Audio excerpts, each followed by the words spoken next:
Effect of external pressure on boiling point की बात करते हैं जी। हमारे पास जो एक्सटर्नल प्रेशर होता है उसका बॉइलिंग पॉइंट के ऊपर क्या इफेक्ट आता है, यहाँ पर हम इसको स्टडी करते हैं। बेसिकली हमारे पास जो बॉइलिंग पॉइंट होता है वो हम क्या कहते हैं जी, हमारे पास कोई भी लिक्विड है, लेट सपोज कोई भी हमने वाटर ले लिया, लेट सपोज यहाँ पर हमने बीकर में, ठीक है। जब इसका जो है हमारे पास वेपर प्रेशर यानी कि इसके अंदर जो वेपर्स मौजूद हैं इनका प्रेशर बाहर वाले प्रेशर के यानी कि हमारे एटमॉस्फेयर के प्रेशर के बराबर हो जाता है, तो इसमें क्या स्टार्ट हो जाती है, इसमें बॉइलिंग स्टार्ट हो जाती है। हम कहते हैं कि हमारे पास जो लिक्विड था या वाटर था ये इसमें बबल्स बनना शुरू हो जाते हैं और ये बॉइलिंग होना शुरू हो जाती है इसमें, ठीक है। तो ये हमारे पास जो होता है जिस टेम्परेचर पर ये काम हो रहा होता है उसको हम कहते हैं जी बॉइलिंग पॉइंट। अब हम क्या देखना चाह रहे हैं, हम देखना चाह रहे हैं कि एक्सटर्नल प्रेशर का इस पे क्या इफेक्ट आता है। सबसे पहले हम ये करते हैं कि हम वाटर लेते हैं, ठीक है, और उसको बीकर में हम डालते हैं और उसको जो है हम सिंपल हम एक असम्बली ले लेते हैं यहाँ पर और उसके अंदर हमने थर्मोमीटर यहाँ पर डाला हुआ है, ठीक है,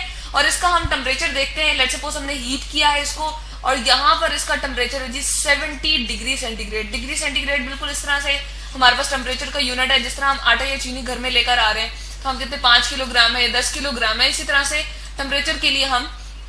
डिग्री से यूज करते हैं। अब ये काम कहाँ पर हो रहा है जी, सी लेवल पे हो रहा है यानी कि समंदर के करीब हो रहा है, ठीक है। तो हम कहते हैं कि यहाँ पर हमारे पास जो है टेम्परेचर हमारे पास वाटर का अभी कितना है जी 70 है, और अगर हम एटमॉस्फेरिक प्रेशर की बात करें, P4 प्रेशर में यहाँ पर लिख रही हूँ जी, ठीक है, वो हमारे पास क्या है 1 एटमॉस्फेरिक प्रेशर है। 1 एटमॉस्फेयर भी हम इसको लिख सकते हैं या फिर हम कह सकते हैं कि जो एयर इसके ऊपर प्रेशर लगा रही है, इस तरह से एयर जो प्रेशर लगा रही है वो कितना है जी, वो हमारे पास 1 एटमॉस्फेयर है। या फिर हम उसको कह सकते हैं, यहाँ पर हम लिख देते हैं एक और भी इसको लिख सकते हैं, एक और यूनिट में भी हम लिख सकते हैं क्योंकि इसके मुख्तलिफ यूनिट है, तो 101.3 किलो पैस्कल, ठीक है, यहाँ पर ये है। अब क्या करते हैं, हम इसको हीट करना स्टार्ट कर देते हैं और हीटिंग करते हैं। तो होता क्या है कि हमारे पास ये जो प्रेशर था, ठीक है, ये हमारे पास एयर जो है वो इसके ऊपर एक्सर्ट कर रही है क्योंकि वो 1 एटमॉस्फेयर है, सिंपल सी लेवल के ऊपर है। तो ये हमारे पास टेम्परेचर जो है क्या करना शुरू हो जाएगा, राइज करना शुरू कर देगा जैसे जैसे हम हीटिंग इसकी ज्यादा करते जाएंगे। तो 100 डिग्री सेंटीग्रेड पे हमारे पास इसका जो वेपर्स का प्रेशर था, यहाँ पर वेपर्स जो बन रहे थे इस तरह से, उसका प्रेशर इक्वल हो जाएगा इस प्रेशर के, ठीक है, यानी कि वो 101.3 हम कहते हैं किलो पैस्कल के बराबर हो जाएगा। अब ये तो बात हुई कि हमारे पास एटमॉस्फेरिक प्रेशर इतना था तो 100 डिग्री सेंटीग्रेड पे हमारे पास वाटर बॉयल हो गया। लेकिन अगर यही काम हम ऐसा करते हैं कि हम लेट्स सपोज किसी पहाड़ पे करते हैं या हम किसी जैसे हमारे पास है टॉप ऑफ माउंट एवरेस्ट पे अगर हम ये काम करें, ठीक है, तो यहाँ पर हम एक और ले आते हैं जी। तो अब क्या होगा, यहाँ पर हम लिखते हैं नीचे कि हमारे पास ये कहाँ पर हो रहा है जी, ये दोनों काम ये वाला हमने जो है वो सी लेवल पे किया था, ठीक है, समंदर के करीब जो हमारे पास एरिया है वहां पर हमने किया, वहां पर हमें एटमॉस्फेरिक प्रेशर पता था इतना था, ठीक है। अब जैसे ही हम कहाँ गए हैं जी, हिली एरिया की तरफ चले गए, तो यहाँ पर हम लिखते हैं हम लिख देते हैं कि टॉप माउंट, या हम यहाँ पर लिख देते हैं ऑन अ हिल या फिर on a mountain, on a mountain, ठीक है। लेट्स सपोज हमारे पास माउंट एवरेस्ट है। अब वहां पर क्या होता है, यहाँ पर हम लिखते हैं जी माउंटेन, ठीक है। अब वहां पर क्या होता है, हमारे पास जो प्रेशर होता है जी वो क्या होता है, वो कम हो जाता है। वो कितना रह जाता है, वो 34 किलो पैस्कल रह जाता है, ठीक है, वो कम हो चुका है, ठीक है। जैसे जैसे हमारे पास एटमॉस्फेरिक प्रेशर कम हो गया तो अब लिक्विड जो था वो जल्दी से बॉयल अप हो जाएगा, यानी कि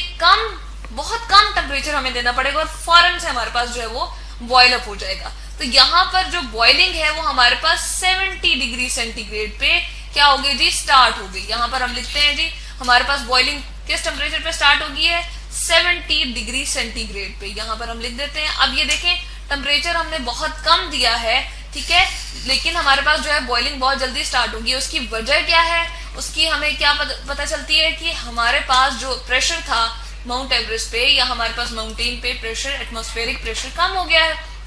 तो इसलिए हमारे पास लिक्विड को कम चाहिए, वेपर प्रेशर कम, इसके वेपर्स जो है वो अपना जो है प्रेशर लगाएंगे और फौरन से बॉयल अप हो जाएंगे। तो ये है जी हमारे पास इफेक्ट कि अगर हम प्रेशर को इंक्रीज करते हैं, ठीक है, प्रेशर हमारे पास क्या होता है जी, यहाँ पर लिखते हैं एक्सटर्नल प्रेशर। बेसिकली हमारे पास क्या है, एक्सटर्नल प्रेशर यानी कि एटमॉस्फेयर का जो हमारे पास प्रेशर है, बाहर जो हमारे पास एनवायरनमेंट है उसका जो प्रेशर है उसको हम कहते हैं एक्सटर्नल, यहाँ पर हम लिख देते हैं एक्सटर्नल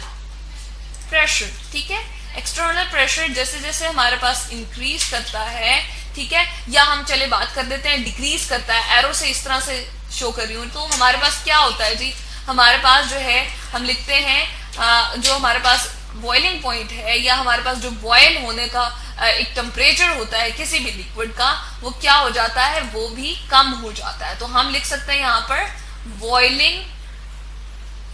पॉइंट, यहाँ पर हम लिखते हैं बॉइलिंग पॉइंट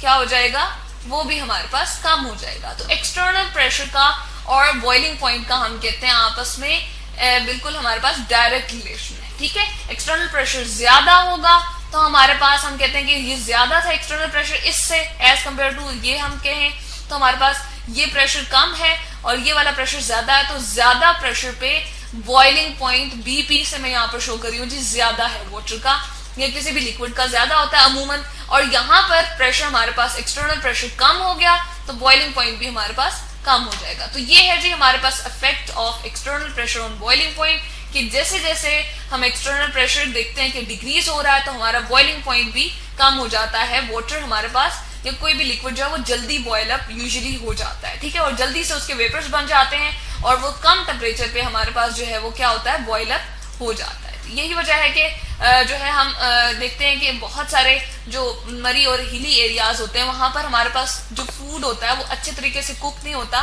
इसलिए उसके लिए प्रेशर कुकर यूज किया जाता है ताकि उसके अंदर प्रेशर जो है वो मेंटेन रहे और वो हमारे पास फूड जो है आम जो हमने देगची में हमने जो पकाना होता है उसको हम प्रेशर कुकर में लेकर पकाते हैं ताकि उसका प्रेशर जो है वो एग्जैक्टली सही करके मेंटेन हो और हमारे पास वेपर्स जो है वो उस फूड को जो है वो क्या करने, कुक करने में मदद दें। ठीक है, जो प्रेशर कुकर के अंदर होते हैं। तो यहाँ पर जर्नल हमारे पास यही रिलेशन है कि एक्सटर्नल प्रेशर अगर हम डिक्रीज करते हैं तो बॉइलिंग पॉइंट भी हमारे पास डिक्रीज होता है, और एक्सटर्नल प्रेशर अगर इंक्रीज करता है तो बॉइलिंग पॉइंट भी हमारे पास क्या होता है जी, इंक्रीज करता है। तो इन दोनों के दरमियान आपस में क्या है जी, डायरेक्ट रिलेशनशिप है।